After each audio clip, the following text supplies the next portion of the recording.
ప్రభుత్వం కాంగ్రెస్ ప్రభుత్వం అని చెప్పుకోక తప్పదు. పేరు గొప్ప ఊరు దిబ్బ అన్నట్టు పేరుకేమో ప్రజాపాలన చేసేవేమో అన్ని అప్రజాస్వామిక పనులు అన్నట్టుగా ఇవాళ ఏకపక్షంగా పెద్దలు జగదీశ్వర్ రెడ్డి గారి గొంతు నొక్కడం అంటే ఇది జగదీశ్వర్ రెడ్డి గొంతు నొక్కడం కాదు, ఆయన ఒక్కడికి జరిగిన అవమానం కాదు.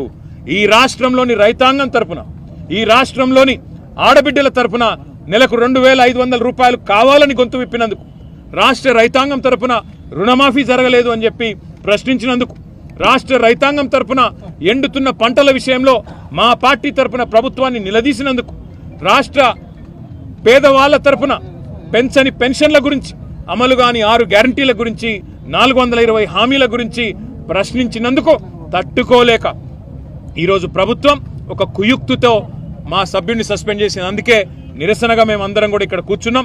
ఇవాళ వాళ్ళు అనుకుంటా ఉన్నారు కేవలం ఒక గొంతు నొక్కినంత మాత్రాన, శాసనసభలో మా పార్టీ యొక్క సభ్యుడి యొక్క ప్రసంగానికి అంతరాయం కలిగించినంత మాత్రాన ఏదో సాధిస్తామని చెప్పి వాళ్ళు భ్రమపడతా ఉన్నారు. కానీ రాష్ట్రంలోని ప్రజలు అన్నీ గమనిస్తూ ఉన్నారు. 15-16 నెలల్లో కేవలం 20% కమిషన్లు, ఢిల్లీకి మూటలు పంపడం మీద ఉన్న దృష్టి ఈ రాష్ట్రంలోని పేదలకు మేలు చేయాలనే విషయంలో మాత్రం ఈ ప్రభుత్వానికి ఎంత మాత్రం లేదు అనేది ప్రజలకు కూడా అర్థమైపోయింది.